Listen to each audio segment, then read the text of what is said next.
Trigger warning. This is Ben Shapiro, Thug Life. Trigger warning. The Thug Life chose me. And Dan is in Bridgewater, New Jersey. Hi, Dan. Hi. I was raised under communism and then came here. Invariably, I joined Young Americans for Freedom, became an officer in there, and was in the 60s at Berkeley during the student uprising there. And the left, I'm very familiar with the left, and because of my political activities, I'm very familiar with the right. And I have to point out to you that your problem is the same as that of the left. You speak the same way by inventing the other person, by attributing motives and interests and ideas and everything to the other person to suit yourself. For example, the president of the Anti-Defamation League was saying that Christians are anti-Semitic because they are jealous of the Jews being God's chosen people. Now, he could just say that. That could be his opinion, but he publishes that in the name of an organization he calls the Anti-Defamation League. And in the same way, much as you guys are pushing these images of the other side, exactly the way the communists used to do. I mean, under Stalinism, it was exactly the same. That's why there's no more meaningful dialogue. At Berkeley, we had a meaningful dialogue between the left and the right in the 1960s, and it only deteriorated because students became attracted to other things.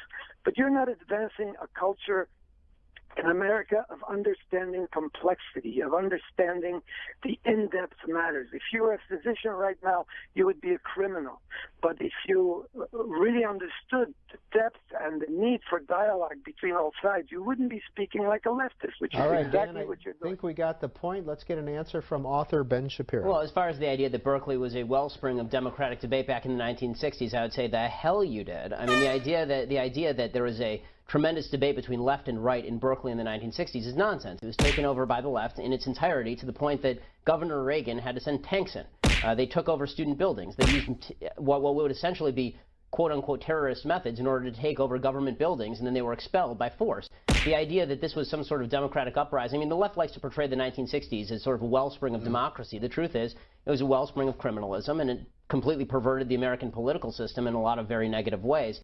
The idea that people have been calling each other names and been going after each other since time immemorial is certainly the case. I mean, that's true. Jefferson and Adams were going at each other tooth and nail all the way back in the election of 1800. So it's nothing new to suggest that character attacks are going on in America. I would say that they've been largely relegated to one side, and I'm not one of these folks who believes that if someone starts a fist fight and somebody else punches back, those two punches are equivalent. And I will say that responding fire with fire is not the same as starting the fire in the first place. As somebody had asked earlier about Rush Limbaugh, Ann Coulter, Bill O'Reilly, me. My answer is that I didn't start this fight. But one of the things that my father always said is never start a fight, but if somebody else starts a fight, you finish it.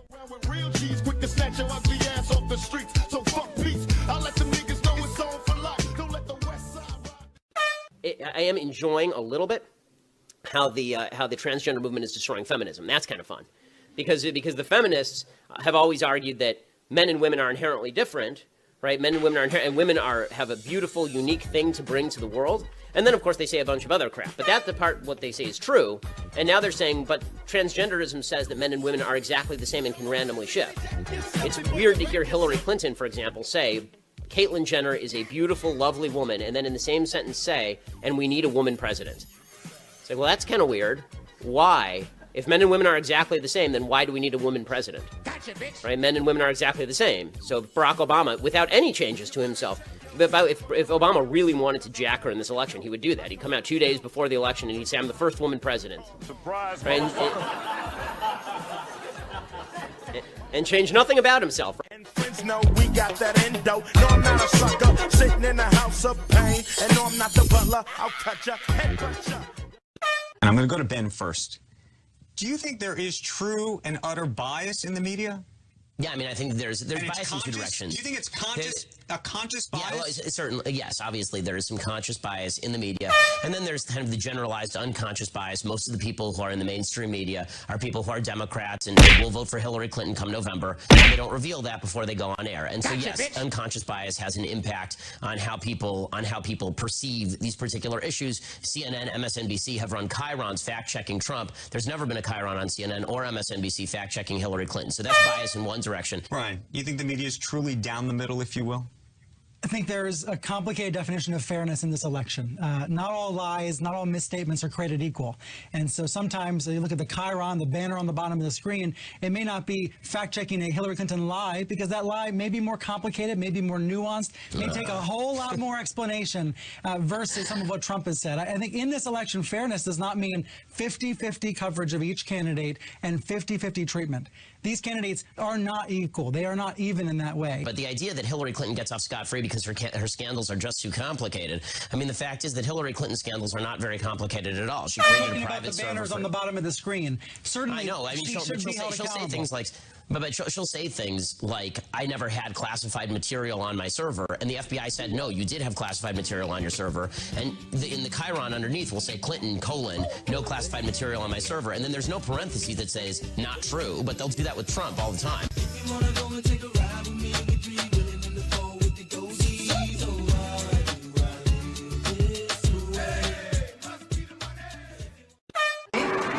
I believe that Mr. Trump represents a very real threat to this republic. But is it fair to say you say all of that as somebody who doesn't want Mr. Trump to win? I don't want either of them to win. Well, I think most Americans are with me on that. Go ahead. Good luck with that. Ben Shapiro, go ahead.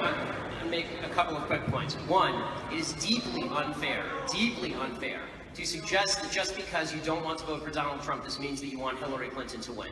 Okay, I assume that some people in this audience have had unhealthy food today. They didn't have the unhealthy food because they want to die of heart disease. Okay, I'm not voting for Donald Trump because Donald Trump has not earned my vote. And one of the things that I object to as a general matter, and not to name names like Sean Hannity and Laura Ingraham, but the people who shill for Donald Trump, and were doing so in the primaries and lying about his positions to their own audiences because they dislike Hillary Clinton so much, it's dishonest to people who are listening. At least tell the damn truth about the man. You can still vote for him, that's okay. But at least tell the truth.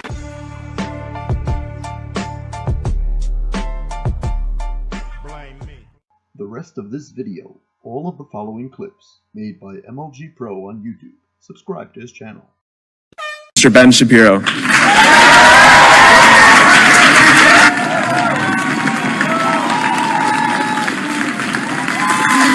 thanks a lot.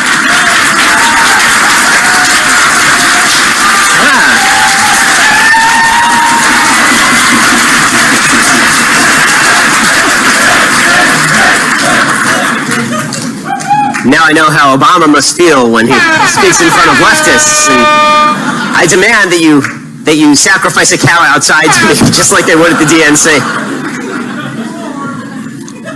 So thanks so much for having me. Obviously, this is not the reception I'm used to when I speak typically, so that's very flattering. And it's always a pleasure to speak for Young America's Foundation, which is one of the most important organizations in the country, obviously, bringing together young people to do the hard work of conservatism, which, unlike being a Bernie Sanders supporter, does not involve smoking pot, living in your parents' basement, and pooping on yourself.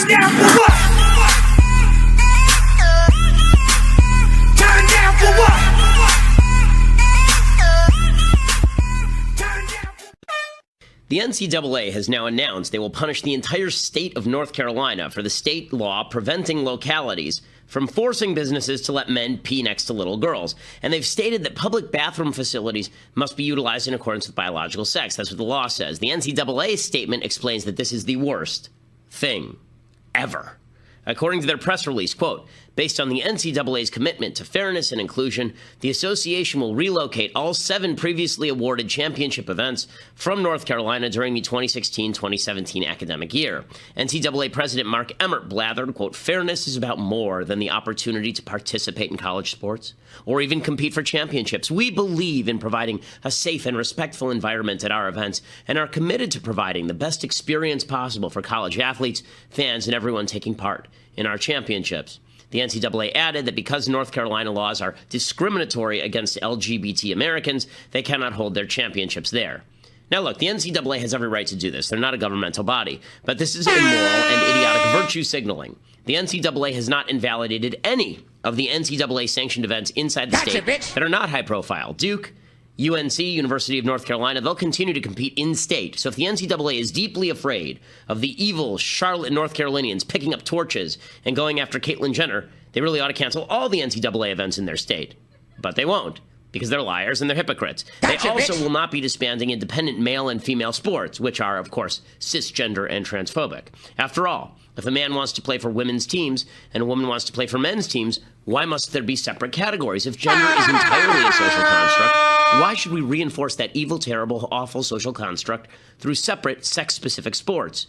The North Carolina GOP issued an epic response to all of this. They said, quote, "This is so absurd it's almost comical. I genuinely look forward to the NCAA merging all men's and women's teams together as a singular, unified unisex team. Under the NCAA's logic, colleges should make cheerleaders and football players share bathrooms, showers, and hotel rooms."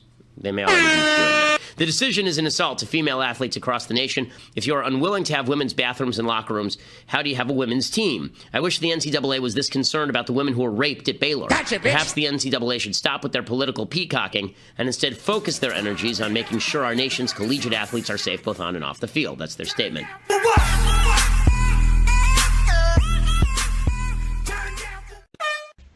So without further ado, I would like to present Mr. Ben Shapiro.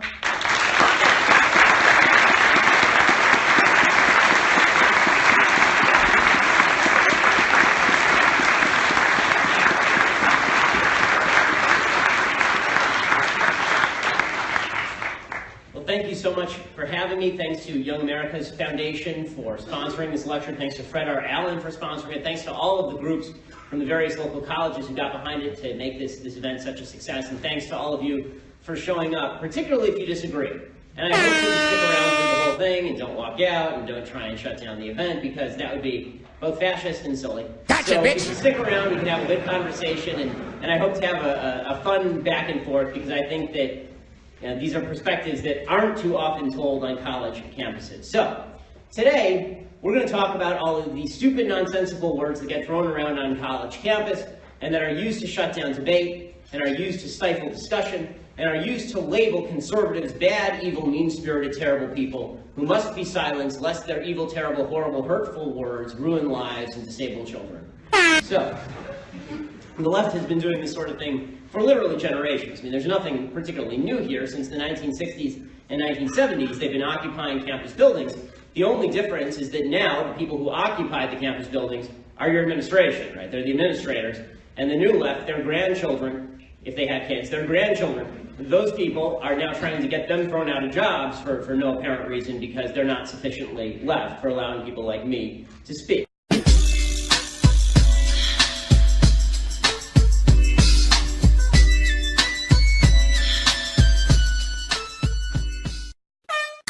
So today I want to talk about a couple of things. First, I want to talk about the battle you face on campus, talking regarding free speech. And then I want to talk about why you, young conservatives across the country, are the people who are going to fix the country, because God knows that our parents and our grandparents seriously screwed the pooch. That's actually probably not accurate. Your parents probably did a good job, but all your parents' friends did a horrible job, and that's why you're going to school with a bunch of lesbian dance theory majors. Most of the people you go to school with don't understand why free speech matters in the first place. They actually don't even know why freedom matters in the first place. Freedom to them is actually an inconvenience. They're significantly more interested in making themselves feel good than about learning about new ideas or contemplating new arguments. And to make themselves feel good, what they really need is power, power over you. And the leftists achieve this power by converting people to the religion of feelings. As you know, feelings are not my thing.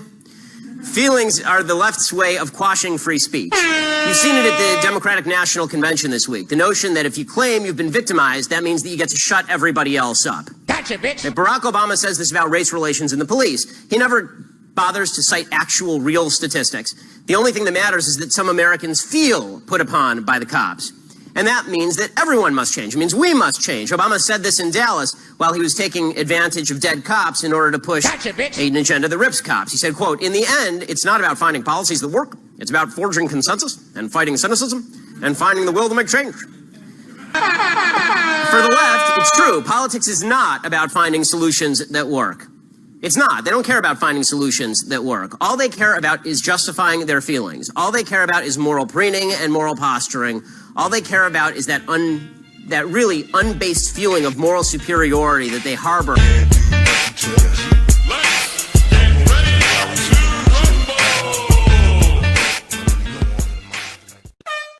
Income inequality is the stupidest term you could possibly come up with. Income inequality is a complete waste of time as a political issue, and you shouldn't fall into the trap of even discussing it, because the truth is that any good person is not really worried about income inequality. Any decent person is worried about poverty.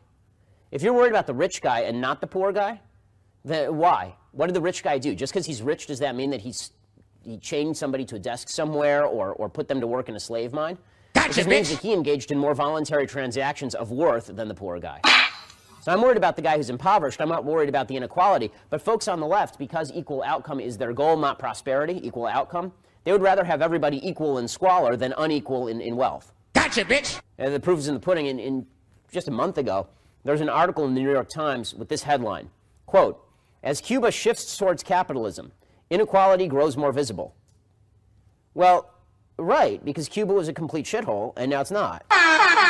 It's moving toward being a not shithole. And it turns out that one of the ways that happens is by some people prospering. The problem in Cuba is not that is not a problem of inequality. The problem in Cuba is that everybody was poor.